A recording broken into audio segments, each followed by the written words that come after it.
Hi everyone, and thank you for tuning into my channel. In this video, I'm going to answer the question if UiPath stock is a buy. Big shout out to subscriber Ono Drak for requesting this video. So let's get right into it. I'm going to use my simplified 6-step framework for analysis. And the first step in my framework considers the customer value. For UiPath, they use automation to simplify tasks, drive down labor expense, free up time for higher value work. You've probably interacted with one of their products like the automated chat bots that you might see in websites. Those kinds of services bring costs down for businesses. Imagine a company like Office Depot that gets all of these requests for their in their chat, and a lot of these questions are routine and can be answered by a bot, similar to a frequently asked questions. But some customers don't want to go and read all of those frequently asked questions. They might just want to start up a chat, and so UiPath would help Office Depot in that task instead of having to hire a bunch of customer service agents to monitor the chat and answer customer queries. So far they've got 10,300 customers globally, 1,574 of which are spending more than $100,000 annually with UiPath. So there's certainly a market there, and customers, businesses are finding value in using UiPath software. Revenue has almost tripled from 336 million in 2020 to 892 million in 2022. The next step in my framework considers unit economics, and UiPath is a software as a service business with inherent economies of scale. They spend the money to build this software once, and then they benefit from spreading out their revenue across a bigger base of customers, more customers, each customer spending more money, and so that fixed cost base gets spread out and leveraged, and over time revenue should increase while costs stay relatively flat. However, they're facing major challenge in customer acquisition costs. So that's requiring large budgets in sales and marketing. It takes time and effort to get a business to make that large upfront investment or commit to that contract with UiPath to switch over from having customer service representatives to a automated service. Or maybe they might go from having 100 customer service reps to saying, you know what, let's reduce that down to 20 customer service reps and let's automate and reduce the redundancy in the other 80 reps. So maybe those 20 reps can do the work of the 100 that the 100 was able to do before with UiPath software. But it can take some education, it could take some explaining and discussions between the sales staff at UiPath and this business so that they can understand what's going to be the cost savings, what's going to be the upfront investment, and the business needs all that information beforehand before they can jump in and make this decision. So it's not as simple as just a CFO of a company or a CEO or whatever person is in charge of this category in the business to go online and click buy and test out this service. There's usually more involved in making a sale, and so for that reason that's a large expense. In fact, it's UiPath's biggest expense item on its income statement, which is leading to a massive operating loss of 500 million in 2022 on revenue of 892 million. The operating loss has stayed relatively flat. In 2020, they lost 517 million on revenue of 316 million. So revenue has gone up, but their operating loss has stayed relatively flat, which is, I guess you can say, good news for investors. It's hard to say losing 500 million is good news, but as revenue is growing, those costs are staying flat, and we should hope to see those operating losses start to decrease as revenue increases going forward. The next step in my framework considers total addressable market. In other words, what's the opportunity in front of the business, especially for a business that's growing as fast as UiPath is. You want to see a massive opportunity ahead so that they don't reach a ceiling. Unfortunately, that's not the case so far. The total addressable market was just 17 billion in 2020. This is according to UiPath management, and that's estimated to grow to 30 billion by 2024. So the market is relatively small, but at the very least it's growing really quickly.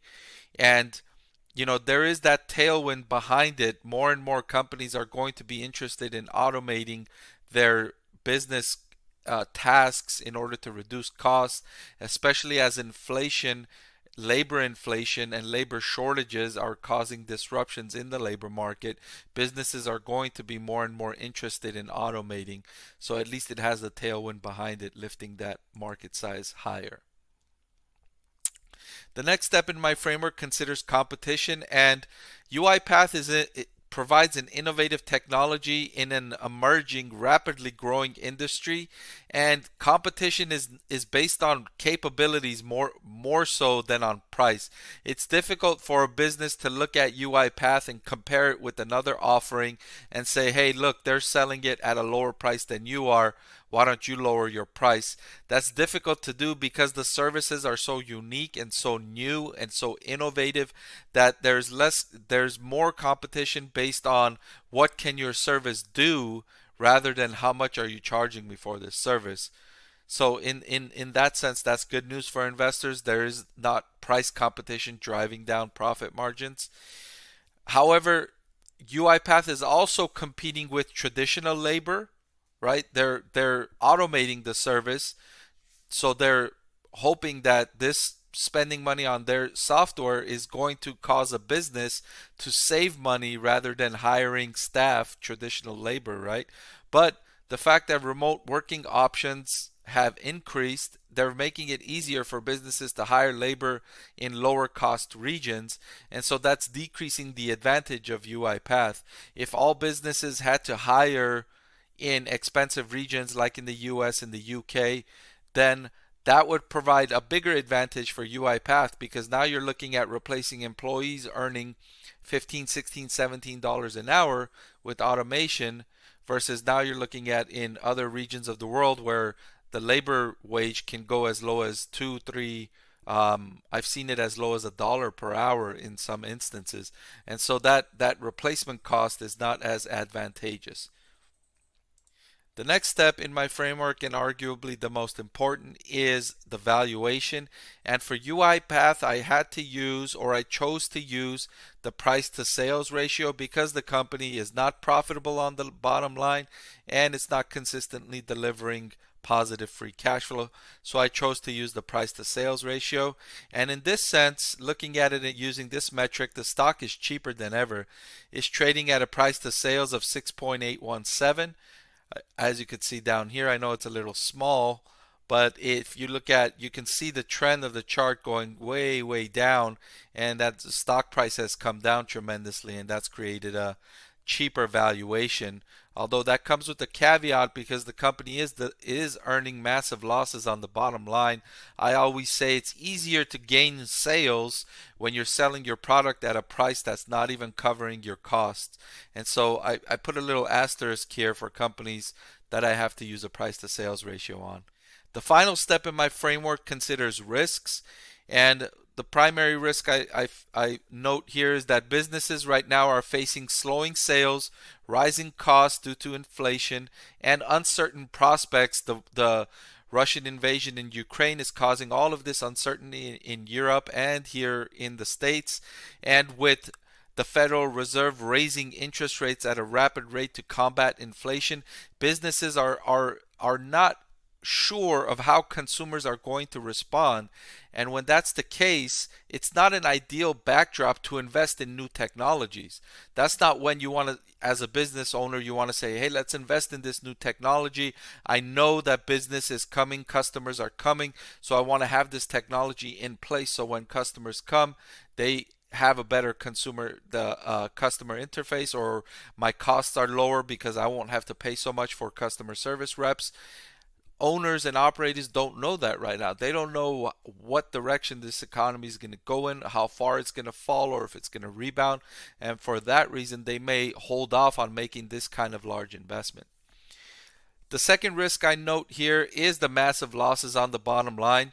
Investors cannot be sure the company will achieve profitability or when they'll achieve profitability. Will it take 2 years? Will it take 5? Will it take 7? Will it ever achieve profitability?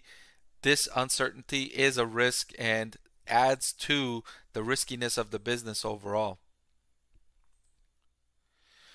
All right, now that we've looked at each step in the framework, let's look at what grade I assigned it.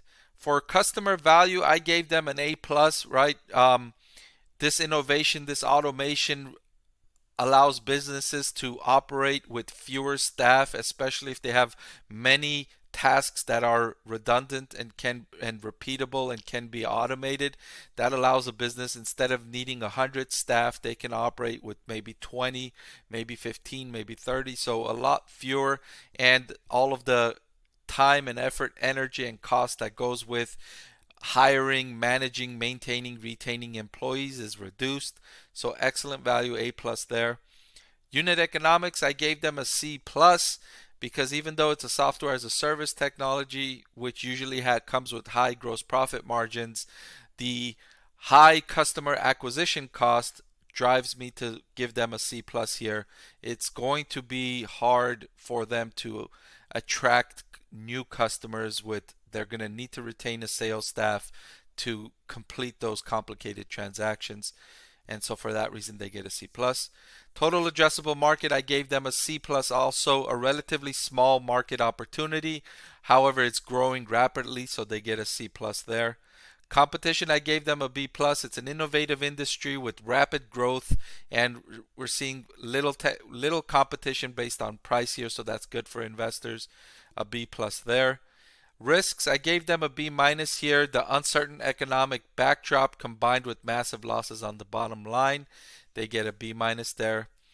Valuation, I gave them a B here, because even though they were selling at its cheapest price ever, looking at the price to sales ratio, I did ding them a little bit because I can't use the price to earnings or the price to free cash flow, and there's not so many years to go back and look at price to sales.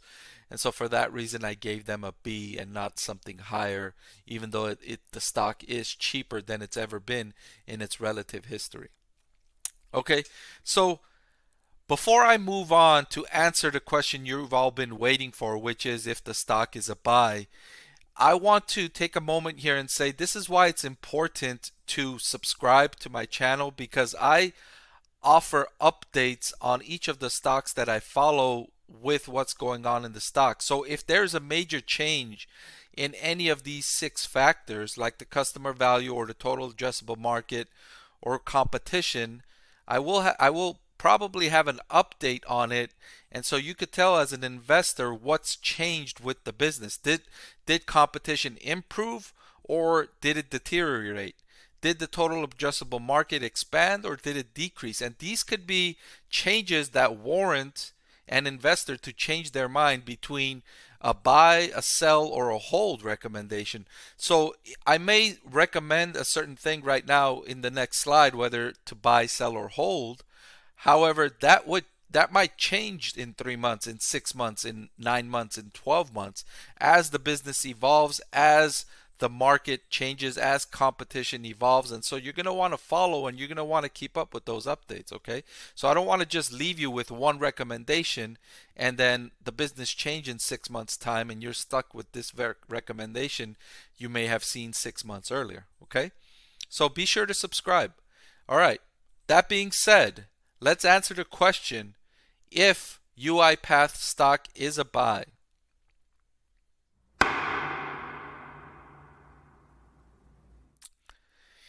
And the answer is it's right on the borderline. I'm conflicted with this business, and it's rapidly growing industry and its innovative technology at a time when businesses can really use this automation to decrease employee expenses and decrease the trouble from labor shortages. It's a very highly desired service right now.